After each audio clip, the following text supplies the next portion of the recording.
a blessed day to you. I am Bishop Ruben Abante, and I'm the senior pastor of the Lighthouse Bible Baptist Church. I'd like to invite you now to be with us as the message of the Word of God is preached from the pulpit. I'd like to turn you over now to our Lighthouse Coming Together, and I pray that you'd be blessed with the message.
Stood beside me, would I comfort those in need?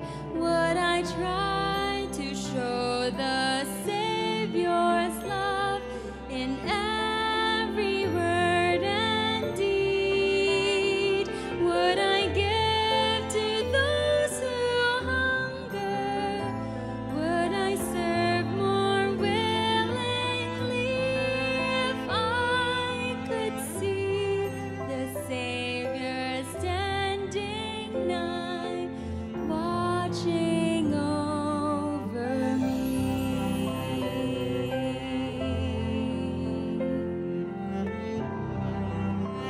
Romans 14:19. Let us therefore follow after the things which make for peace, and things wherewith one may edify another.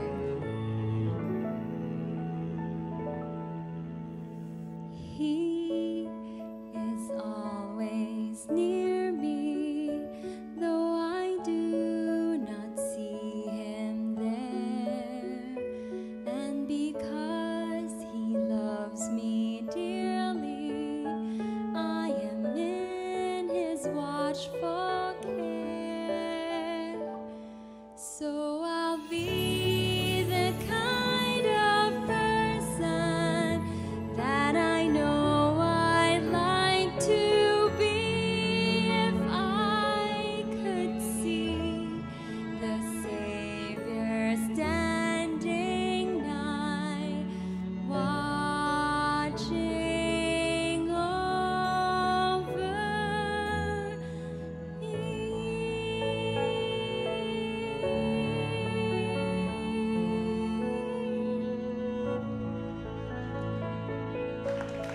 Well, we'll get to our message sa hapong ito. and then the rest of the things we need to do later on. Okay? Alam nyo, kapag tayo nag-join, coming together, medyo matagal ito eh. But anyway, itong ating ginagawa, mga kapatid, ay ginagawa natin dahil tayo'y gawain ng Panginoon. Okay? Dahil tayo'y gawain ng Panginoon. Hindi upang gawin ang gawain ng Panginoon. May pagkakaiba yun. Okay? Tayo'y kumikilos hindi upang pagpalain, kundi dahil pinagpapala tayo. Amen? Hindi tayo naglilingkod upang tayo'y makatanggap ng kung ano-anong hiling natin, kundi sapagkat tayo'y nakatanggap na ng puspos. Malaking pagkakaiba yan. Yan ang kinakailangang maituro sa lahat. Yung bang dahil tayo ay ecclesia. Okay? And we would want really that we do what we should as ecclesia.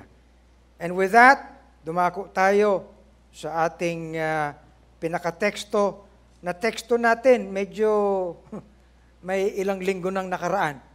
Okay? Tumayo tayo at basahin natin ang 2 Corinthians 9:8-11.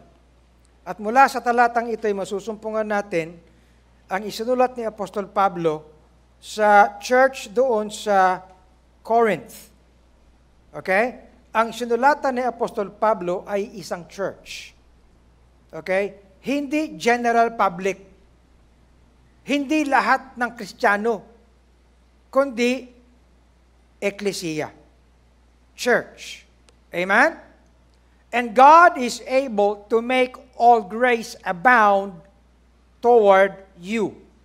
Yung you rito ay hindi yan isang tao, kundi lahat ng members ng Corinthian church. At ang sinasabi niya, God has the ability to make all grace na ipag-umapaw sa kanila. At hindi lang yan. To always, for them, to have all sufficiency in all things. Totoo yan, mga kapatid. If a church is a church, then it has all sufficiency according to God's ability to make all grace abound. Amen? Okay. Now, tumalon tayo doon sa verse 10. Now he that ministereth seed to the sower, both minister bread for your food, and multiply your seed sown, and increase the fruits of your righteousness. At naroon tayo. Now, itong mensaheng ito ay may title na Seeking His Righteousness, and increasing the fruits of righteousness. Heavenly Father, we thank you that we can come together, dear God, not simply as Lighthouse Tatalon, but Lighthouse of many works. Thank you, dear God, for putting us in works where you intend us to be, to do your work. Bless us, dear God, so may we learn, and we may learn Christ, and we may know your truth. Bless us now as we go to your word. In Jesus' name, amen. Please be seated. Now, I refer you to our bulletin today. Ito, hindi yung bulletin today na dyaryo sa labas, kundi the Lighthouse Bulletin. Of course, you know this. Okay, ito, naririyan yan. In the issue today, ang sinabi ko dito ay Lighthouse BBC, chosen and ordained to be fruitful. Saan nanggaling yun? Nanggaling yan sa sinabi ng Panginoon sa John chapter 15 and verse 16. At dito, masusumpungan natin itong talatang ito.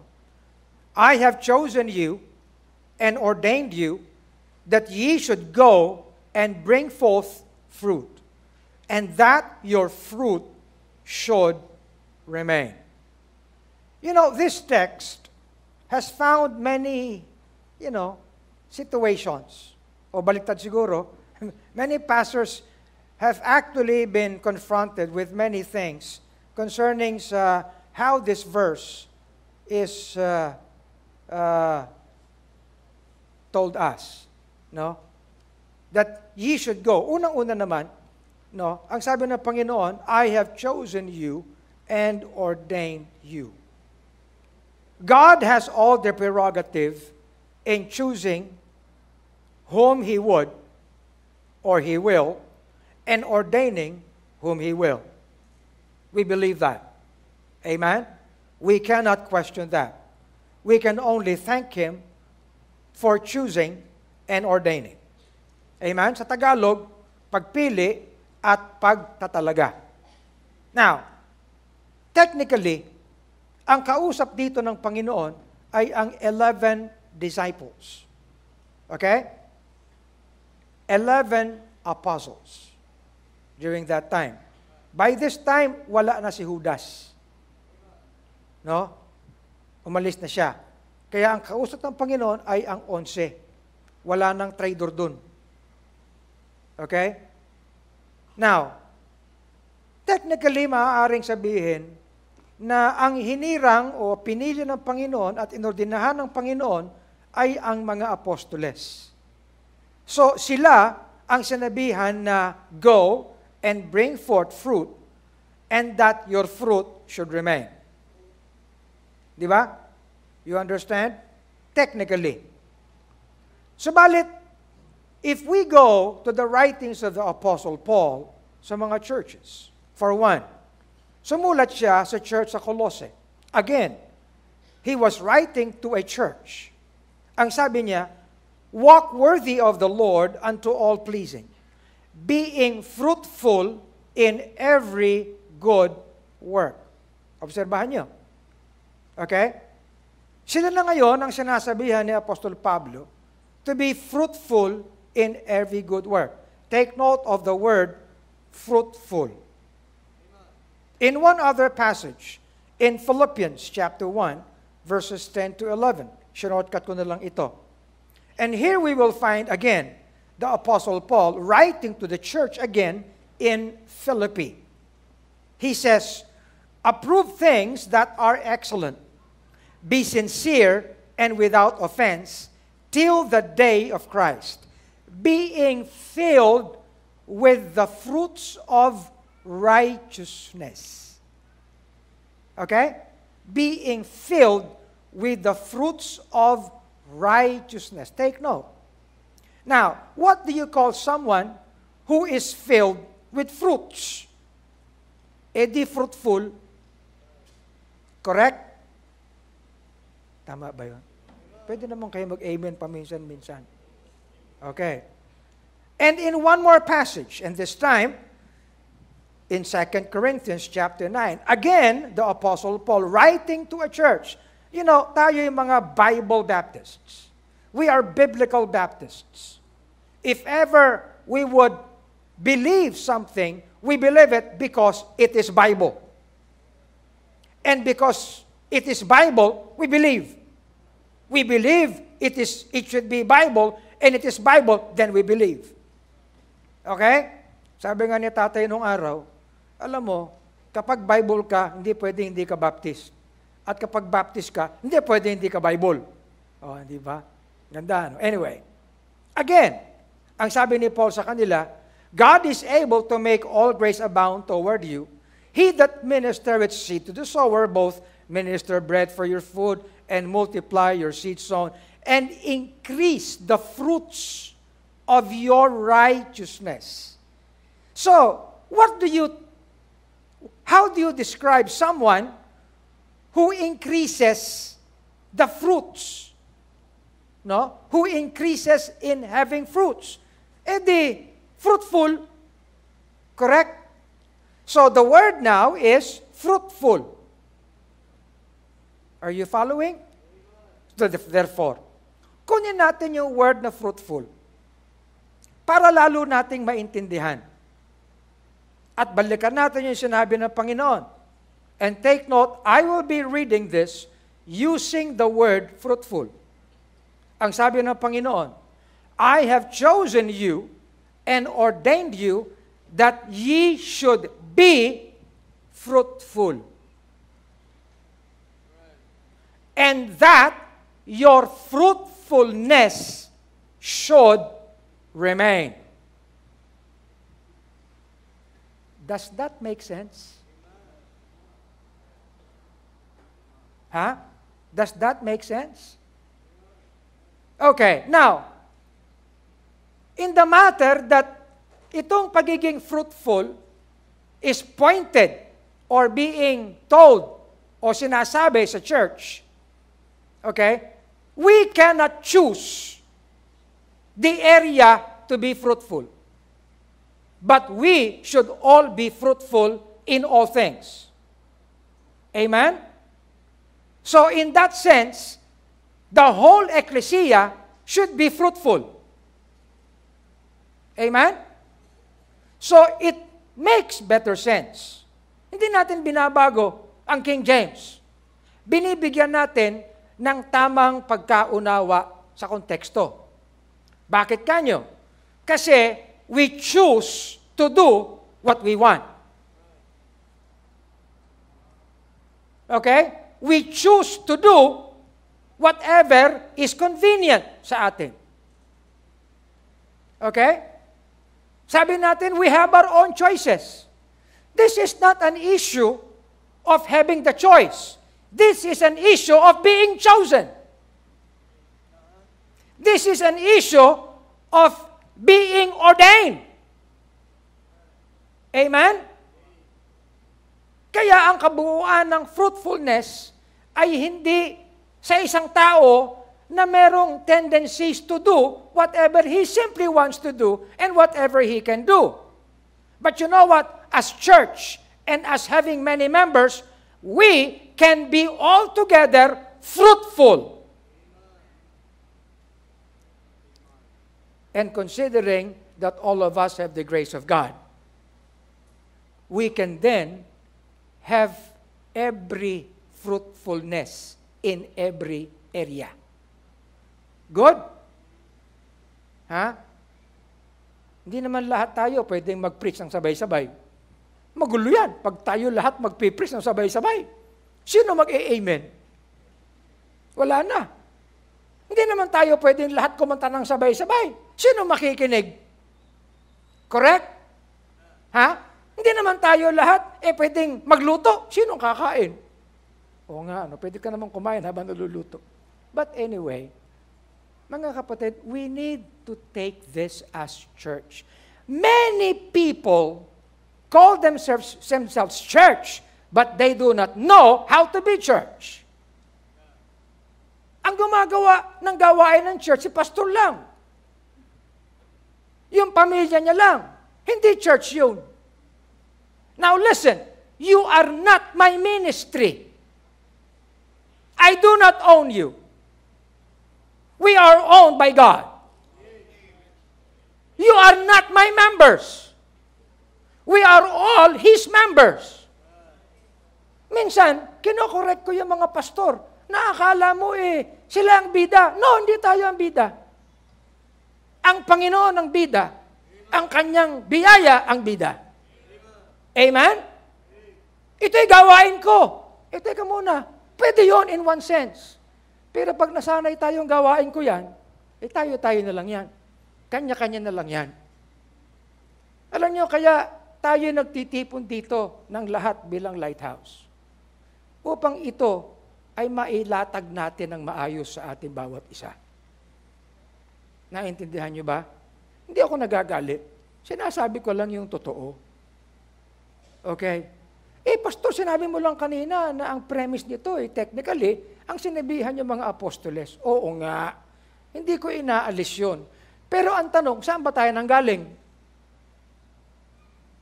Have you ever considered that?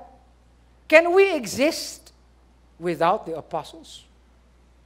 And if so be, na ang kausap ng Panginoon ay ang mga apostoles niya, ang tanong ko, saan ba tayo nanggaling? If we remember Acts chapter 2, ang mga naligtas at ang mga nabautismuhan continued in the apostles' doctrines. Amen? Yun ang sinasabi. Nagpatuloy sila ng matibay, no, sa katotohanan at doktrina ng mga apostoles. At alam niyo, dumaloy sa atin lahat yun. Hanggang ngayon, hindi natatapos. Ang tawag dyan, perpetuity. Amen? Hindi succession, kundi perpetuity. Why? Because it is here, ang sabi ko nga dito, taking notice from all the verses written to the churches in Colossae, Philippi, and Corinth, we believe that the ones which the Lord referred to as being chosen and ordained to be fruitful was the ecclesia, which at the first was composed of the apostles. Because the truth is clear, as we see in the following verses. We are built upon the foundation of the apostles and prophets, Jesus Christ himself being the chief cornerstone. Amen? So in a sense, that fruitfulness becomes our fruitfulness. Kahit wala na yung mga apostoles, sapagkat tayo'y sumusunod sa lahat ng kanilang sinulat. At ang sabi dito sa 1 Corinthians 12:28, God hath set some in the church first apostles. Kaya mga kapatid, kung pag-uusapan natin ng apostolic, hindi para sa charismatic yun at Pentecostal. Tayo yun. Amen? Bihira ng mga biblical Baptists na nagpipreach ng ganito. But this ought to be preached. You see? At it is here where we ought to be strong. Kaya magandang-maganda kapag iintindihin natin that as Lighthouse Bible Baptist Church, we have been chosen. Okay? Kahit sabihin natin Lighthouse Bible Baptist Churches. You know what we are? We are Lighthouse Bible Baptist Church in Tatalon. Kayo'y Lighthouse Bible Baptist Church in Cainta. Nasaan yung mga taga-Cainta? Ayan. Amen? Oh. Kayo'y Lighthouse Bible Baptist Church in Kuyapo. Hindi. Pasig. Nasaan yung mga taga-Pasig? Amen. Oh. Nagpaalam si Pastor Jojo. Sabi niya, Pastor, magbabakasyon muna ako. Ha? Hindi. Official yun. Nasaan yung mga Tagig? Amen. Ay, talaga, oh. Ang ganda ng itsura niyo. Naka-Amerikana kayo, ha? Amen. Believe ako, eh. Nung araw, sinasabihan ko pa kayo, ng mga Amerikana niyo, galing dito, mga baklas yung likod, eh. Pero ngayon, isipin mo. Okay. Amen. Ayan, we have Lighthouse Bible Baptist Church in Taguig, in Cainta, in Pasig. We are all churches. But together, we do the work of the Lord. And we all should be fruitful in every respect. Amen? Each one of you, each one of us has been chosen and ordained to be fruitful. Amen? Collectively and even individually. Okay. So we should bear in mind that as an ecclesia or churches, we should both bear the fruit of the Spirit and the fruits of righteousness. Marami. So you know what? We cannot choose. I cannot choose how to be fruitful and where to be fruitful. We need to be altogether fruitful in every good work. Naintindihan niyo ba? We should learn how we can be fruitful in every good work. Kung ako lang, mga kapatid, yun lang alam ko. Ba't dadagdagan ko pa? Diba? Naalala ko nung araw, porque ako product manager ako ng lahat ng electronics. Nakasalalay sa akin ang growth ng kumpanya. Siyempre, alam niyo ang gusto natin yung growth na paganyan. Di ba? Pag gano'n, mataas. Ang ginawa ko, padami ng padami yung aking lines. Kaya lumawak na ganyan. Every time I would go abroad, laman ako ng mga electronic shows. Laman ako ng mga international na mga meetings tungkol sa mga technologies. And I've gone around. Pag bumabalik ako dito, meron naman akong bagong produkto, bagong lines. Sabi sa akin ng mga kapwa ko, division managers, RA, alam mo, ikaw kuha ng linya. Mataas na naman ang katungkulan mo. No? Hindi ka na pwedeng tumaas pa, hindi ka naman Chinese. Noipi kay. Ito, Chinese company ito. Tayo mga Noipi, sabing ganyan, hanggang dyan lang tayo. Hindi ka Noipi, ang laki ng mata mo sabing ganyan. Sinama pa yung mata ko, Pastor Bong Wala namang kinalaman yung mata ko doon. Kaya okay na yan kung saan yung binigay sa yung titulo, okay na yan. Sabi ko, alam mo, kung iniisip nyo na wala na tayong pagtaas, okay na yan. Pero hindi naman yun ang pagtaas na sinahanap ko, yung paglawak ng linya. Ikaw, ibig sabihin niya, marami kang trabaho. Dagdag ng trabaho, hindi ka naman tumataas. Diyan kayo nagkakamali. Sabi ko, kasi pag lumawak yung base mo, tataas pa yung height mo. Sabi, hindi totoo yan. Chinese company to, sabing ganyan. Hindi ko ininda yun. Kuha ko ng kuha, lumawak na lumawak. Nung sinimulan ko yung aking electronics section nung araw, 2 lang kami. After 15 years, 6 na departamento yun. 65 ang tao. Kami yung pinakamalaki sa kumpanya. Nauntog na yung posisyon ko Pero yung involvement ko sa kumpanya, hindi nauntog.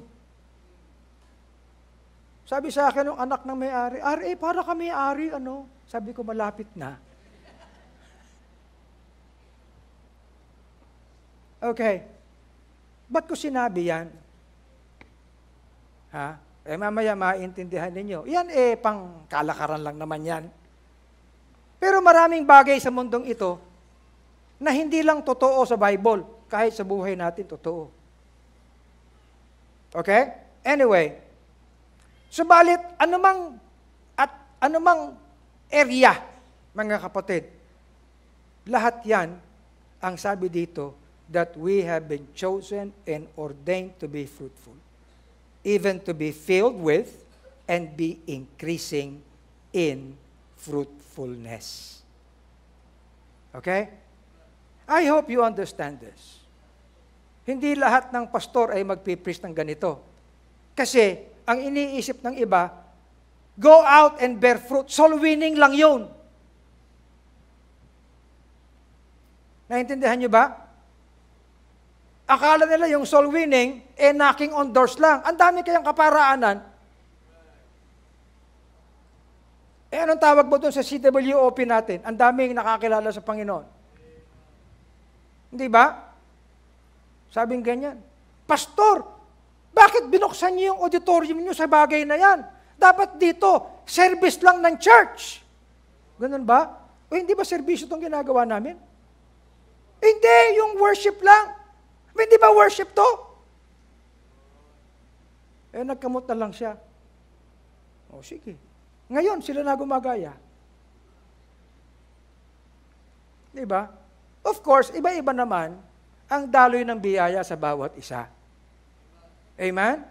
Ngayon, nandito si pastor and missionary Joel Basila ng kanyang wife, naririto. Mamaya, magsasalita sila. Kaya 1 oras ako mag-preach. 2 oras sila magbibigay ng testimony. Si Pastor Chris, nandito rin. Kung hindi nila magawa itong ginagawa natin dito, dahil iba ang setting sa ibang lugar, maraming biyaya ng Panginoon. Iba-ibang kaparaanan. Tama ba? Nanggaling kami sa Taiwan Ang purpose namin, kausapin ang mga OFW. Kaya nakipagtalastasan kami sa MECO. Kausap namin si Chairman Silvestre Bello. Pagkatapos, pinakilala namin sa kanila yung ginagawa ng GFM. At tama-tama, naroroon si Brother George Huang, Aka, George Padron Uy. Daming pangalan ni George eh. Sabi ko, employed siya ng government ng Taiwan. Ministry of Labor. Nag-aabot ng tulong sa mga OFW. Sabi ko, dyan ka. Maging pagpapala ka. I-attach mo na lang, no, sa isang church na naroon. Kaya sabi ko, you work together with Pastor Joel. Ayun. Baka nanonood si Brother George. But at any rate, we need to be fruitful. Amen? Pero hindi pa ako nagpipreach niyan. Sinasabi ko lang yung nakalagay sa bulletin. Anyway. Sabi natin, base doon sa seek the kingdom of God and His righteousness. So, equally, no, we seek the kingdom of God. But we do not stop once we enter the kingdom of God. We continue to seek His righteousness. Amen? And then letter B, ng aking mensahe. Tapos na ito. Kaya hindi ko na dadaanan pa. Yung letter B ang nakalagay, that we not only seek His righteousness, but we should be filled with fruits of righteousness.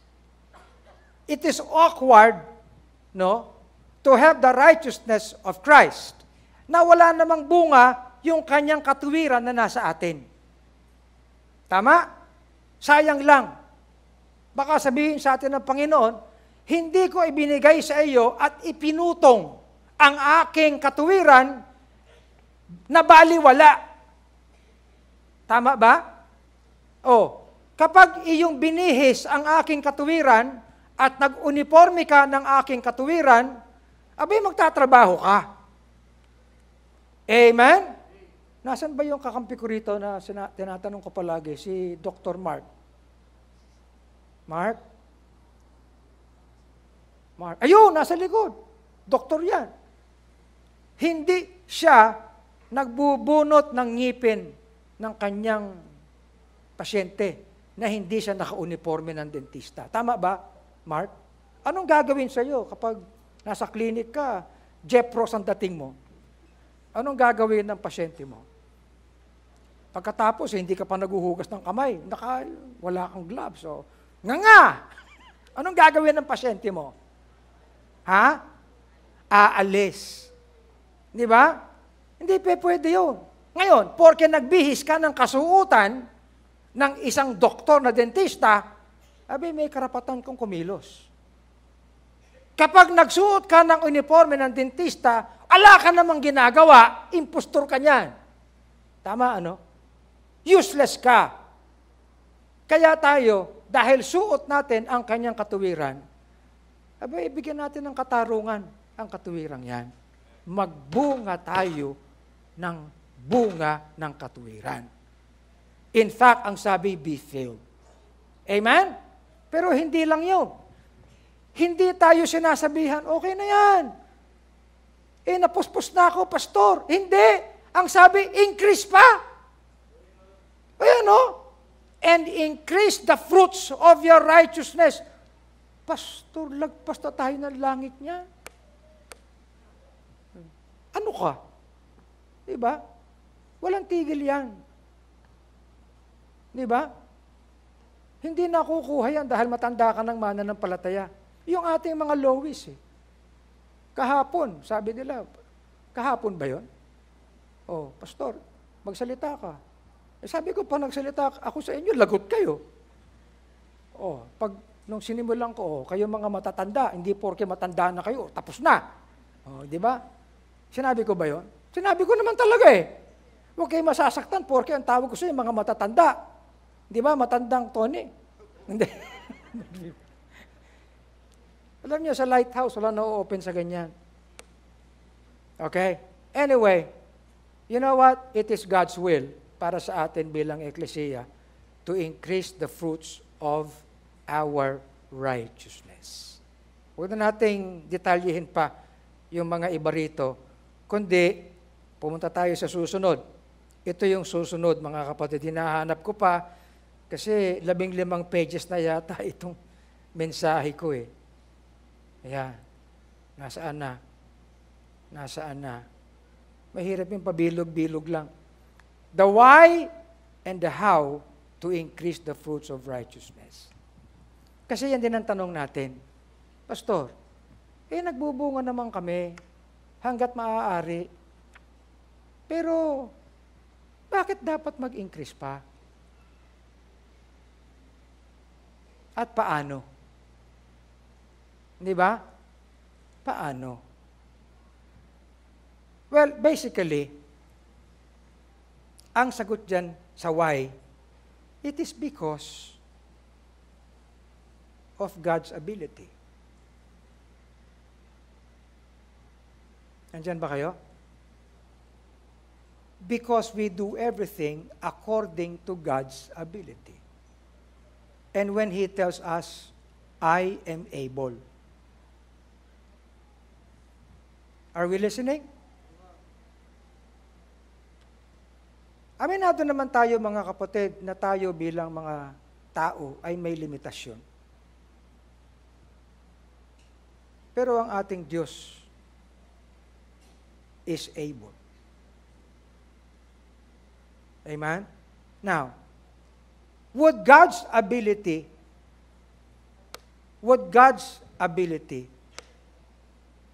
make us robots? Huh? Are we robots? No, we're not. Why? Kaya nga, ibinigay niya ang kanyang espiritu sa atin, indwelling us. Kaya nga, ibinigay niya ang kanyang biyaya sa atin, equipping us. Amen? Kaya nga, ibinigay niya ang kanyang salita, leading us, guiding us, teaching us. Amen? Good. Kaya nga sinabihan tayo that we should consider and reckon our old nature dead and the new man alive. Because we're not robots. And according to His ability, He makes all grace. Lahat ng biyaya. Ibig sabihin, hindi lang isang biyaya. Kanina inawit natin. The grace that saves, the grace that suffices, the grace that strengthens. Amen? So that, kayo, tayo, particular, lahat ng lighthouse, bawat lighthouse, always having all sufficiency in all things. Now, let me tell you this. According to how the Lord gave us to each other, listen very carefully. According to how the Lord gave us to each other, placed us to where we are, as churches, He gave us all grace so that we will always have all sufficiency in all things. And having this, we may abound to every good work. Observe. Alam niyo, ang tagal kong tinitigan tong talatang to, as in, napagod na yung mata ko sa screen eh. Basa ako ng basa paulit-ulit, Panginoon. What is it in these verses that I need to know? Andyan ba kayo? Kung nahihirapan kayong umintindi, ako rin. That is why I asked the Lord, Lord, I need your grace in this. And let this grace flow to all our people. Kaninang umaga, sinabi ko sa inyo, bumalik kayo sapagkat matindi itong mensaheng ito. Okay? Ngayon, ang sabi dito sa verse 9 hanggang verse 10. Obserbahan nyo, ha? Are you listening? Oh, just follow along patiently. Huwag nyo akong tutulugan. Ha? Yung mga nasa TV, okay lang matulog kayo. Ganyan naman yan eh. Pero I hope you will not. Okay. As it is written. Nasusulat din pala.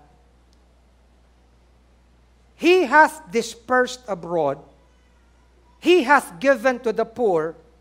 His righteousness remaineth forever. I was looking at this. Lord, what is the premise of this verse? Who is this he that hath dispersed abroad? Who is this he that gave to the poor? Who is this he that hath his righteousness remaining forever? Are you with me? Okay, verse 10. Now, he that ministereth seed to the sower, both minister bread for your food, and multiply your seed sown, and increase the fruits of your righteousness. Tanong, yung bang he dito ay pareho sa he dito? Have you taken note of that? Ha? Sino itong nagmi-minister ng seed to the sower at nagmi-minister din naman ng bread for your food? Of course, ang kinakausap dito ay yung church sa Corinth. At sino itong nagmumultiply ng inyong seed na inihahasik o tinatanim, thus increasing the fruits of your righteousness? You follow?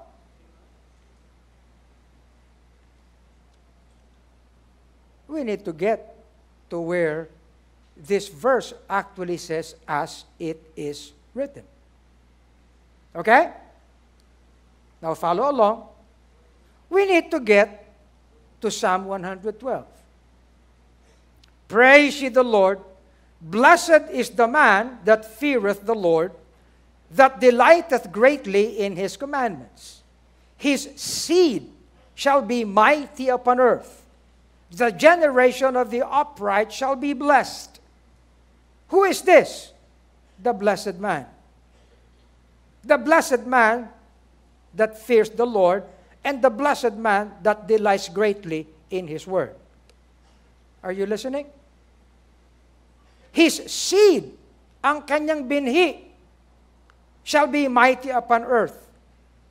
And the generation of such an upright man shall be blessed. Are you looking at this? Okay. And talking about such a blessed man, in verse 5 it says, a good man. Yun din yun.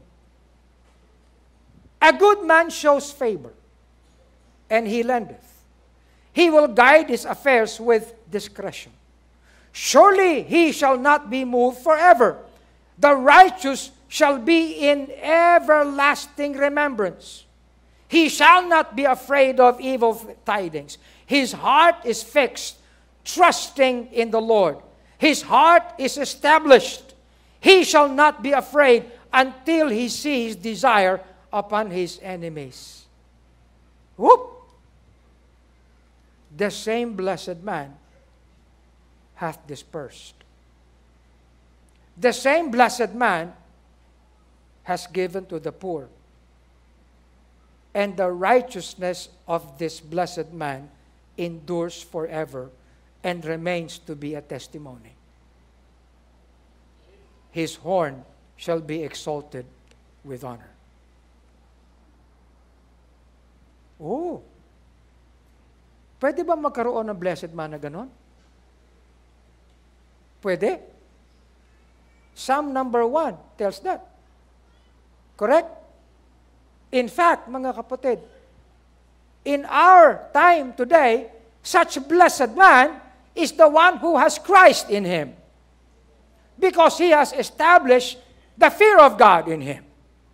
Amen? And we delight in his word. Pero teka muna, there is diligence in such a man. Okay? The wicked shall see it and be grieved. He shall gnash with his teeth and melt away. The desire of the wicked shall perish. Dito nanggaling yung quotation ni Paul. So, balikan natin.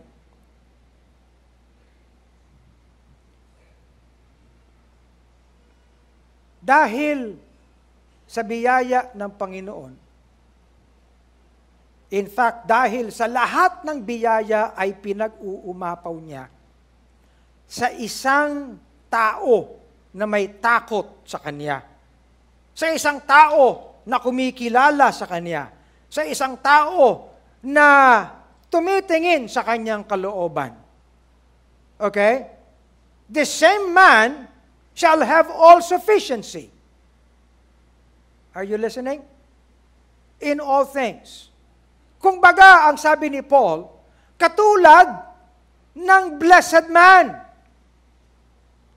na naghasik siya everywhere. Wala siyang pinili because as godly and righteous as he was, he dispersed abroad. In fact, para siyang isang nagsasaboy ng binhi na ang kanyang binhi ay sumasaboy sa lahat ng bahagi. Walang pinipili. Tama? Ganyan ang kanyang kabutihan. Okay? He gives to the poor sa mga nangangailangan. Kaya ang kanyang katuwiran ay testimonying mananatili sa kanya.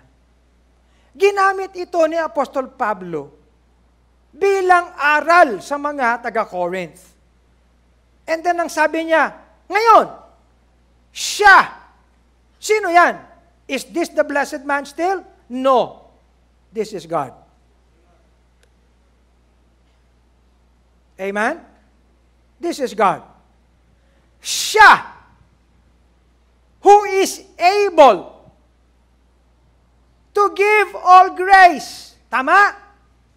Siya na nagmi-minister ng seed to the sower na ang tingin natin is blessed man in the book of Psalm, na hindi namimili at nagsasaboy kahit sa mga mahihirap.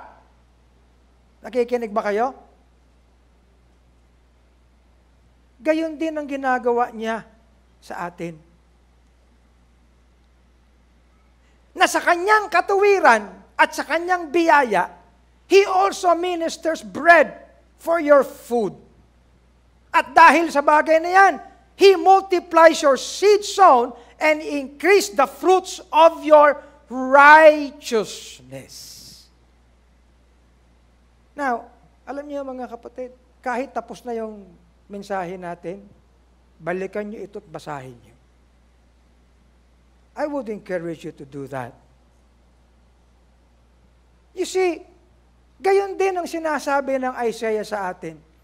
For as the rain cometh down, and the snow from heaven, and returneth not thither, but watereth the earth, and bringeth it, and maketh it bring forth bud, that it may give seed to the sower, and bread to the eater. Mga kapatid, ganyan ang kalooban ng ating Panginoon. Upang sabihin sa atin, mayroong kayong dahilan upang magpalago at magdagdag ng inyong bunga ng katuwiran. Are you listening? So shall my word be that goeth forth out of my mouth. It shall not return unto me void, but it shall accomplish that which I please. You know what? There is no problem to God's ability. There is no problem to the sufficiency of God's grace. There is no problem to His amazing, marvelous grace. The problem is how we respond to that grace. Amen? Kaya ang sinasabi ni Hosea, sow yourselves in righteousness, reap in mercy. Break up the fallow ground, for it is time to seek the Lord till He come and rain righteousness upon you. Alam niyo mga kapatid, ang mundong ito, ang lupa, ay tapat. The earth is faithful to God's ordination. Early in creation, ang sinabi ng Panginoon sa earth, bring forth green. Tama? Correct? Hindi pa rin tumitigil ang lupa. it remains. Pag nagtanim ka, may tutubo. Pag wala ka itatanim, walang tutubo. Much food is in the tillage of the poor, but there is that is destroyed for want of judgment.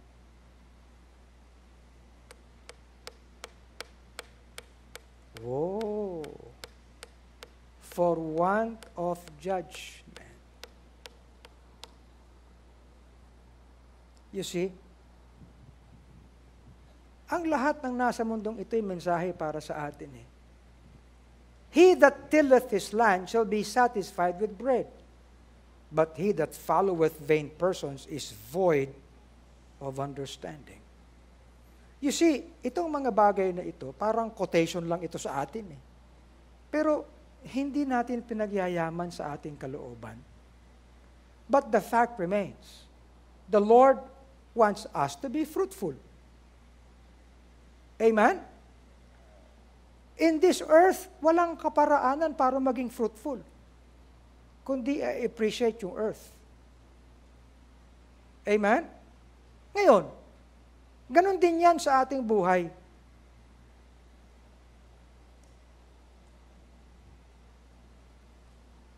Maraming mga bagay-bagay na nangyayari sa atin, the reasons why we cannot even do what we should. A man shall be satisfied with good by the fruit of his mouth, and the recompense of a man's hands shall be rendered unto him. Ang recompense, ang kahihinatnan, no, ng isang tao ay nakasalalay sa kanyang kamay. Whoso keepeth the fig tree shall eat the fruit thereof. So he that waiteth on his master shall be honored. Every man according as he purposeth in his heart, so let him be fruitful. And let him be fruitful and do everything to be fruitful, not grudgingly, not because it is necessity, because God loves someone who has that desire to be fruitful according to his righteousness. Alam niyo, parang pinihit natin itong subject na ito bigla. Hindi ba? Be thou diligent to know the state of thy flocks, and look well to thy herds, for riches are not forever. Doth the crown endure forever? Kahit meron ka mga privileges, will those privileges remain forever? Malabo yan. Are you listening? Ha? Eh siguro, pinanganak kang gwapo. Antay-antay ka lang, papangit ka din. Tama? Pinanganak kang matangkad. Antay-antay ka lang, makukuba ka rin. Ganun lang yun eh. Ang ganda ng ngiti mo sa lahat ng tao, ikaw yung magandang ngiti. Hoy, mawawalan ka rin ng ngipin. Kahit na anong cosmetic pa yan. Riches are not forever. The hay appeareth, and the tender grass showeth itself, and the herbs of the mountains are gathered. Pagkatapos na ang hay ay mawala, the tender grass would show itself. And the herbs of the mountain are gathered, yung mga dapat kainin. No? And as you diligently know the state of thy flocks, and look well to thy herds, magkakaroon sila ng bunga ng lupang ito. Eventually, because you take care of them, at pag dumating na yan, ang kailangan ng mga tupa, the lambs will be for thy clothing, and the goats will be the price of the fields. And thou shalt have goat's milk enough for thy food, for the food of thy household, and for the maintenance of thy maidens. Are you looking at this? Huh? You see, all these things are given to us by God's word to prove and to show to us, no, that the righteous man observed this.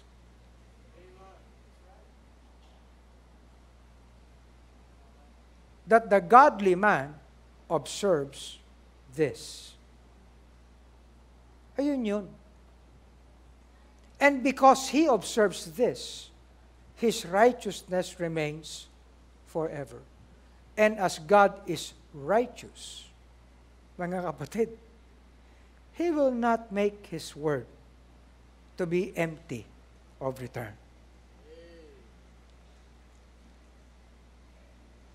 Yun pala ang ibig sabihin nun. Ang lalim, ano? Hindi. Kinakailangan lang ayusin natin ang ating pag-aaral ng salita ng Diyos. Amen? Kaya mga kapatid, ang sinasabi dito, huwag tayong mapagod na kumilos, mapuspos, at magbunga ng bunga ng katuwiran, sapagkat ang katuwiran ng Diyos ay hindi nauupos. Kanyang katuwiran, ang kanyang salita, ay dumadaloy sa buong creation na tapat sa kanyang salita. Are you listening? At kinakailangan lang gawin natin ito. At kung ito ay totoo sa pangmundo, bakit hindi magiging totoo sa espiritual? Amen? Eh, ang sabi, he that sows to the Spirit shall reap of the Spirit. Are you listening? Kaya doon tayo pinagyayaman, mga kapatid. Because we are a spiritual house. Kung kaya doon tayo itinuturo ng kanyang salita. You see, alam nyo, minsan mahirap tumingin sa mga kung ano-anong mga komentary. Kaya natuwa naman ako, meron akong kopya ng Complete Jewish Bible. Kaaral ko, tingnan ko lang kung anong sinasabi ng Complete Jewish Bible. Ito ang sinasabi niya. Parehong rendition. Moreover, God has the power to provide you with every gracious gift in abundance, so that always, in every way, you will have all you need yourselves and be able to provide abundantly for every cause. As the scripture says, He gave generously to the poor. His righteousness lasts forever, referring to the godly man. Okay? Pero teka muna, He who provides both seed to the planter, yun, and bread for food, will supply and multiply your seed and increase the harvest of your righteousness. Ang sinasabi dito if this is true to the material earth, this is even more true to the spiritual. Andyan ba kayo? You will be enriched in every way so that you can be generous in everything. And through us, your generosity will cause people to thank God. Alam niyo, nung nabasa ko, ito pambihira yung pag-aaral natin dito. Ito yun eh. Sabi ko, tinang ko nga yung ibang version. Kaya pinuntahan ko itong Amplified Bible. It is written, He, or the benevolent person, scatters abroad. He gives to the poor. His deeds of justice and goodness and kindness and benevolence will go on and endure forever. And God who provides seed for the sower and bread for eating will also provide and multiply your resources for sowing and increasing the fruits of your righteousness, which manifests itself in active goodness, kindness, and charity. Thus you will be enriched in all things in every way. You see, mga kapatid, this is what we need to understand. Kaya meron tayong dahilan ng bakit at paano sa ating paglago, sa pagbubunga, sa katuwiran. Ngayon, tayo lahat ay may gustong gawin. In fact, pwede natin naman sabihin, Pastor, marami naman akong ginagawa, nagbubunga naman ako. Kasasabi lang natin kanina, mayroong mga bungang katanggap-tanggap sa Panginoon.